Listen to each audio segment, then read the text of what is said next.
Hi everyone, Hi guys, how you doing? we're back, not on the couch, but in Manos study. That's it.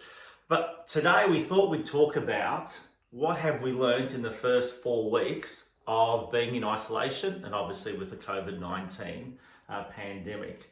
And there's a couple of things that obviously have transpired since the start of this pandemic, and I kind of liken it like we've just been punched in the face when it first started. WTF, what happened? And punched in the face, then we got onto the wobblies, and I think now we're all kind of standing up straight and adjusting to what we call the new normal. We understand, and one of our favourite lines that we've been using in our communication with our team and our clients is it's not business as usual, but we're still open for business. And we've realised that sort of dialogue has been very, very helpful through our journey, especially in the last 4 weeks. What is it that we know? We'll just talk about some basic stats. We'll start with some stats, not Excel spreadsheets, but we know that sales volumes in most marketplaces have decreased by 70%. So where there was 100 transactions, sales occurring, they're down to about 30, which is something that we did predict would happen. And that's across all states. Yeah, as an average. Speaking to all of our directors and in each state, which is interesting. Yeah, and looking at some core logic data as well throughout the whole of Australia. Yeah. So we have seen a slight decrease in prices. We know that the prices with sales volumes going down, there's always a reflection on prices. And we have seen the gains that we saw at the end of 2019 and early 2020 have sort of kind of evaporated. Having said that, we definitely, and I'm sure those active sales agents in the marketplace, we have seen that those properties that are extremely well presented and create the competition and have actually been holding their prices. And we've seen a couple of great results, especially within our team of recent, in the $2.5–3 million bracket.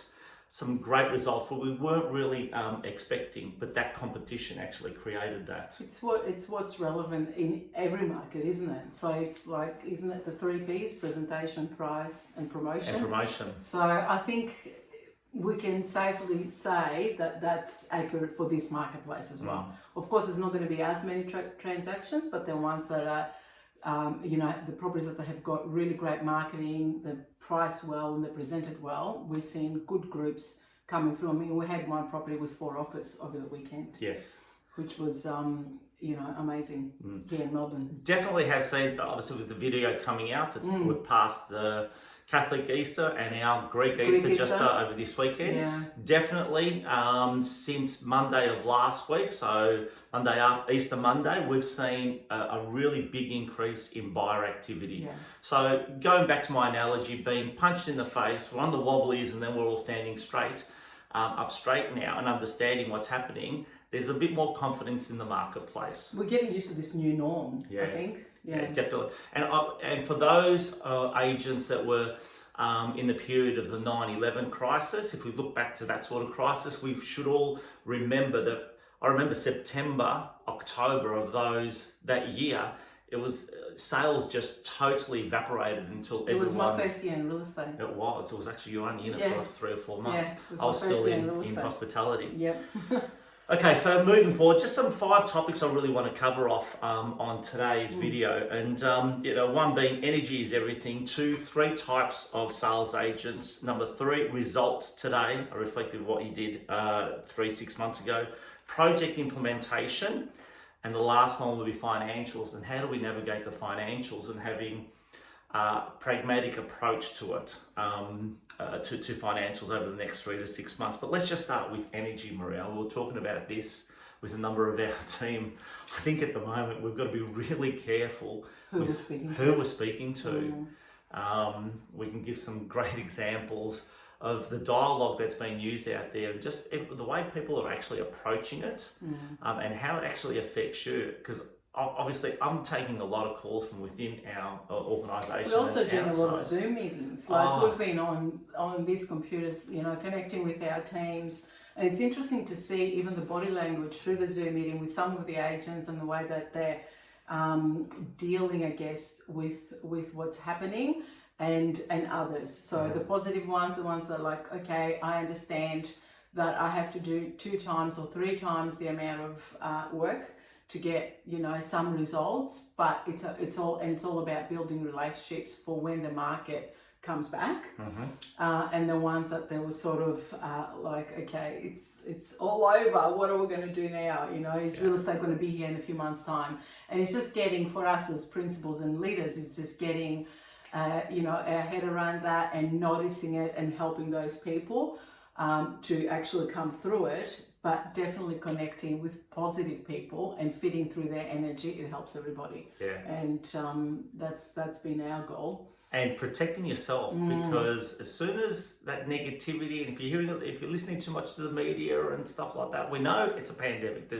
Let's not take away anything of that. The seriousness of it is definitely there, and we can't put our hand in the sand and say, "Oh, this is not happening."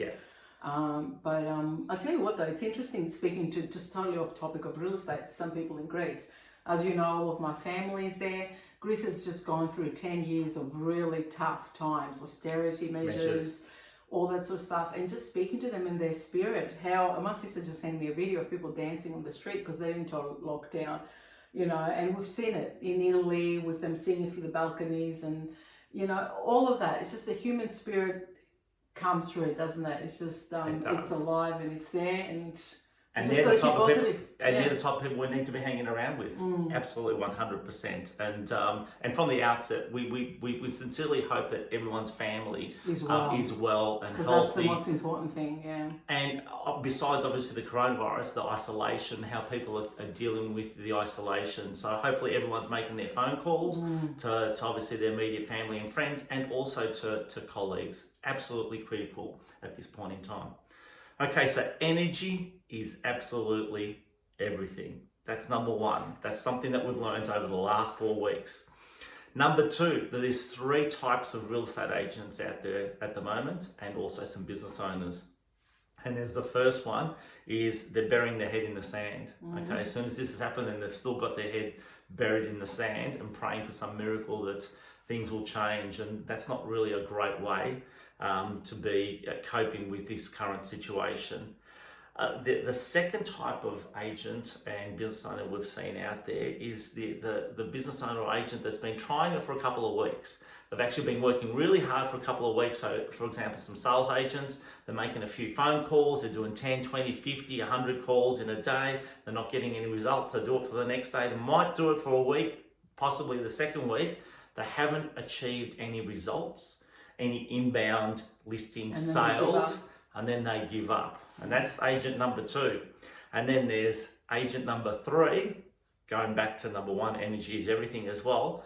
They've adjusted to the change, they've accepted the situation, they accept what's in their control and what's not, and they're creating results. And it is huge to see that there are agents actually creating results. When we talk about the market contracting in volume, not so much in house prices, there's been an exodus of agents that have left the industry, or there's type 1 agent who's just waiting for it all to go back to normal.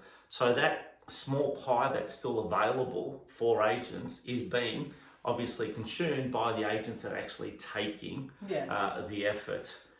And besides that, and I'll talk about in the last one in the finance section, what they're actually really measuring. That's what I was going to say. The results is not about dollars and cents anymore, and that's what we're trying to encourage our guys to look at the connections and look at, you know, the long-term relationships that they are nurturing at the moment for the sales to come when you know, when it turns. So, you know, measure those results so you can keep up you can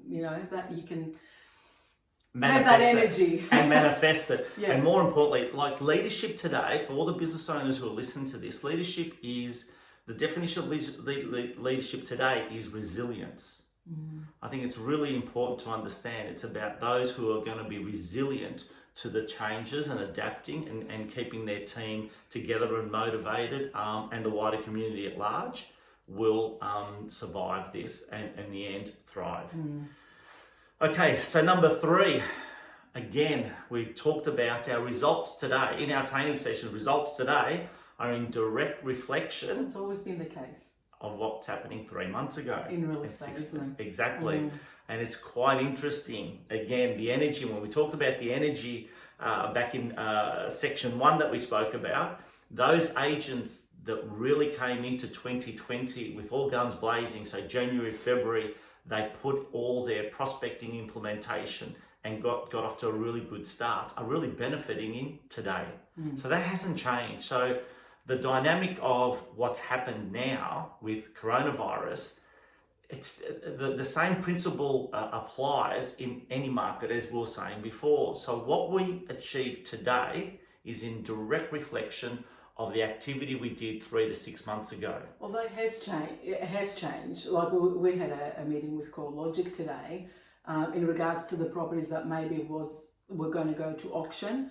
And then some. So okay, you've listed those properties. You're dealing with those vendors. You've got the stock there, but things will change. The way that you're going to offer that property to the market might change. So you do have to have more conversations with your vendors and be more active in regards to adjusting, I guess, with what you have to do now. But the stock is there. Yeah. You've already had those conversations. The stock is there. The people that haven't prepared financially and they haven't done the activity 3 months ago, they're the ones that they're going to feel it for sure more than anyone else. But having said that too, the activity we're doing today is predominantly not to possibly get dollars on the board, but it's definitely having that pipeline so when we come out to the later. end. But definitely later. So our results in 6 months' time are going to be directly reflective of the activity that we do today. So it's really important to understand that. Okay, so number 4, the other thing that we've actually witnessed over the last 4 weeks since COVID-19 is project implementation. Project implementation. We're getting so much done. It's unbelievable. It's absolutely incredible. And it was just really interesting speaking to one of our business owners. And he goes, Manos, one thing I was really excited about, he goes, I've had this project to do for the last 6 months, and we've just been able to implement 3 projects in 3 weeks. So it's amazing what urgency, and actually far out, it's not a wish we have, but it's a must. They've converted it into a must, and we can actually condense that. So that's a really huge tick that sometimes these challenges... Because it's a matter of urgency, exactly, isn't it? You've got to put all the systems in place to be working online, to be working from home, to be doing all, everything has changed. Yes. So it's a matter of urgency, like it's got to be done. Yeah. So implementation, so really, really good one. So if you haven't done it, then there's a bit of a concern if you haven't done it. But if I still think there's great opportunity to start making a plan for it. And speaking of project implementation, because no one succeeds or has success in isolation by themselves. It's always with a team. And what we've noticed is the collaboration, even within our team, but also externally. So big tick to the real estate industry. And, those of you who are watching and can relate to this, the likes of all the trainers out there that are giving up their time and they're really filtering, and people are coming out of the shadows who are actually presenting themselves and what they're doing and willing to share within the industry. I think that's what the last 4 weeks has shown us as well. I think we've always been great as an industry to share our knowledge and experience. I think most real estate agents have that mentality of abundance, but it certainly has been totally amplified. So big credit to everyone out there doing that. We're definitely in a good industry. Oh, 100%. With all its ups and downs. You know what, we used to say 24 hours in real estate is a long time. I don't know if I'm sure you've heard the saying, but it's just these last 4 weeks have given a totally new meaning. It's like, are we on? Are we off? Can we do inspections? Can we not do inspections? You've got to be on top of it, don't you? You've just got to be. We do. And just roll with it. And the last one, finances. It's remiss of me not to be talking about finances. And okay, I have a saying, and for those of you that have read the 60-Second Entrepreneur, the book that I authored, one of the topics was I always have a spare tire. Whenever I go on a destination or plan a destination, always travel a spare tire. Like when you go on a holiday, you pack the car, but you always got the spare tire in the boot just in case for that flat tire. The reality is though, no one could have anticipated 4 flat tires all at the same time. And that's exactly what's happened. And the brakes obviously got put on. And managing the finances at this point in time, as a business owner especially, is absolutely critical. It's a big shock to the financial aspect of any business. So this is what we've learned over the last 4 weeks. Okay, those businesses that have rent rolls. So we've always spoken about, and the veterans in the industry would understand, that building a rent roll is such a critical aspect. It's a backbone of any real estate agency. It is the value in a rental business, in a real estate business. So those that have been in the industry for some time can appreciate, especially if they've taken the effort to build a rent roll, what a huge lifeline that is. And it really serves, so we really do see, coming out of COVID-19 at the back end, I think people will look at real estate practice ownership a little bit differently in the need to having that consistent revenue stream from prop management, because this won't be the last crisis that we've gone through. And those of us that have been in real estate for the last 15 years, we've probably seen 3 or 4 of these huge bumps in real estate. This is probably one of the biggest, but certainly those... And it was quicker. It came out of nowhere. Totally unexpected. And we had to shift the way we actually did things as well. So having said that, we are preparing for our property management to move into property management for principal place of residence. So business owners out there, start putting your thinking caps on as well. Principal place of residence for property management, I think, will be a big thing to look out for, and which we're moving into as well. Okay, cash flow. We're speaking about cash flow, and cash flow is a week to week, not a month to month. So if you haven't done your cash flow analysis, and I mean every single sale that you've actually done, every piece of revenue, if you've got your property management coming in on a week to week basis, this has definitely got to be projected out for the next 6 months. But I was speaking with a business owner and they said, how can you anticipate how much sales are we going to do? We know what we've done in February and March and April, and obviously they'll be coming through at the end of April, May, June. But how can you anticipate that? Well, I strongly suggest that you do projections. But we know it's contracted, sales turnover is contracted by 70%, 50 to 70% in any particular marketplace. So we need to put a cash flow projection of doing 0, of doing 25% of volume of sales, 50%, and optimistically a 75%. We need to put that plan in place. Once you put that plan in place, it gives you your guidepost of where you're going to be in business. Include all the assistance from the federal governments, the JobKeepers, all those the PAYG refunds from the federal governments, and obviously the state governments have also done a number of things to assist small business, which has been absolutely fantastic. So I'll give you an example of one of our business owners. So very small rent roll, but very low cost operation. So for those who don't know exactly how we operate, we do a lot of the essential services in the background for our members, our 40 odd officers.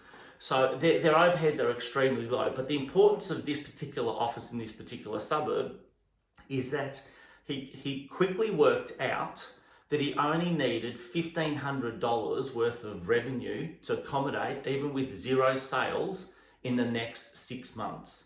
So that is a huge, huge relief for that individual business owner. So basically, if he does 1 sale, he's going to be able to get to his break-even point with a little bit of salary as well for himself using the JobKeeper over the next 6 months.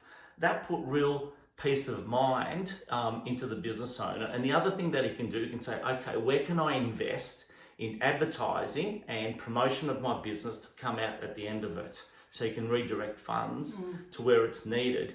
But once you've got that plan in place, you know exactly where you're traveling and the peace of mind. And then there's obviously the extreme that if you're going to be short on cash flow, don't wait till the end of the runway and then say, what am I going to do now? If it's 2 months, 3 months, and that's why it's so important to do the 0, 25%, 50%, because it's going to tell you exactly It's pretty scary the critical when you points. try and work out the zero ones. I know, But it's definitely, it gives you a really good Peace of guide, mind. a peace of mind. It should take you. It also, like when you do work it out like that, you can see what you can save money on as well. Yeah. Like where to trim a few things that you might not need anymore in your business, some expenses, so you can actually survive. Because this is what we're talking about in our business right now. It's just lasting for the next 3, 4, 5 months, and maybe, you know, it's not about Beyond. that's right. So then you can be ready to do really well when the market comes back. Well, what's one of my favourite sayings? Code Red. Always operating code red. So As long as you know, this is not for us to say you to shrink. Oh, It's far definitely from not. It's just about having knowledge about your expenses, Yep. your income, doing your projections, so that you know that knowledge will actually set you free. yeah, definitely. I think in financial discipline, the most one of the things you should be doing is how do I actually earn more as opposed to cutting my expenses. That's okay, right. that's actually, you taught me that one, wasn't it, Maria? I Wasn't did. it? Do you want to share with the team? No. Later? I think we should. I think we should share this one. If everyone's still listening, you still with us? I think this is a really good one. So we actually learnt it from someone else, not so much. It was actually, wasn't it I a don't business? know. It was a business person who said to his wife one time, goes, honey, I think we need to really cut back on some expenses at home, you know, maybe not so many shoes, not so many this, not so many that. And the wife turned around and said to the business owner, no, you've got it all wrong. Good. Goes, no. You've just got to go out there and earn more, right? I've never said that. You've I never said said we that. earn more. That's Yes. exactly right. So anyway, we thought we'd share that. But going back to, there's a lot of talk about shrinkage, a lot of talk about getting through the next 6 months. But the first goal that I think anyone should be thinking about when you're doing your financial plan is actually making a profit. Yeah, that's right. Okay, It's we've got all it. about- It is all about profit, week to week, month to month. So don't discount. There's going to be some great agents and agencies out there who really embrace, who really go out there hard. But it's going to be in profit, and that's what the goal should be. Yeah. It may not be at the heights of what we've seen in the past, but there's nothing. There will be some amazing stories that come out of that. So that's number one goal. We How do already you get see into it with some of our offices, 100%, 100%. And depending on the type of office that you have, if it's highly geared, as in high expenses enterprise, or if it's an EBU low cost model, it all depends where you sit. The next goal should be the break even. So number one goal should be profit. Next goal should be break even. And then the third one, which is a really critical one to understand, minimum debt. Okay, some people will come out of this with a little bit of debt to survive, and then to obviously thrive coming out at the end. And I think people need to, again, do your cash flow analysis, do your expenses analysis, and say, okay, if I'm going to survive this, and depending on the 75%, 50%, 25% zero sales volume, where will I fit in this equation? Now, if we come at it with a little bit of debt, 50 grand, $100,000, even $150,000 to keep our businesses afloat, for obviously a substantial size business, that's going to be fine. Really, at the end of the day, in real estate, if you get, like, you could really do some massive volume on the return on the back end of that. And there's a lot of packages and things like that the government is Oh, doing for businesses now. huge. So make sure you're aware of all of those. Do your research. If you need help with that, reach out, because we have researched it ourselves. So Manos can help you with that. David Bolden, our CFO, and also David Fraser, our business partner from Danko Yep. Finance, can actually give you advice on that. So there's lots of help out there. Take advantage of it as well. Why not? I think Absolutely. as a business, you need to. And lastly, a couple of business owners have called me up and goes, well, Manos, how should we be thinking about our business over the next 3-6 months? And I've turned around and I said to them, just take some examples of some other businesses, and especially the tech startups. The tech startups, when they first start, know they're going to be in the red, month in, month out. They just got a cash flow to keep surviving. But what their primary goal is, build an audience. And that's what we need to be doing over the next 3 to 6 months. Besides making sure that Connecting with people. we're financial, and our financial discipline is build an audience, connect with your people. Business owners, you need to be connecting with sales agents who may possibly be looking for a new home at the end of the year, or even during this. We've seen it people are looking ourselves. for leadership now. Exactly. And if they don't have it where they are, they will be looking to move. This is a good time. We have already seen some movement. Yeah. So, yeah. Yeah, so I understand monetizing our connections is a priority, but we shouldn't be thinking about that. We should be thinking about building an audience so that we can come out the end with a bigger mailing list, a bigger community audience to obviously help when we come out on the other side. And there were our 5 things that we wanted to talk about today. And the final thing is, how can we help you? You said the final thing about halftime. Sorry. A final. This is the final of the finals. Of the finals. final. Okay. And this isn't going to be bloopered either. No. We're just going to go straight through. It's going to go straight Okay. through. Okay. If we can be of any help, guys out there, please reach out. Our details are everywhere. Google us. Happy to help. We're going to do one of these on game day. What do you reckon? Yes, game day. In a few days coming up? In a few days. Yep. Okay. Done. Or maybe next week. All right. Guys, thanks again for joining us. I hope you found it informative. Press the share button if you feel that you found value, and share it with a team member or colleague that could benefit from the content. So thanks again for joining, and stay safe. And stay home. And stay home. Be good, guys. Thanks for joining. Cheers.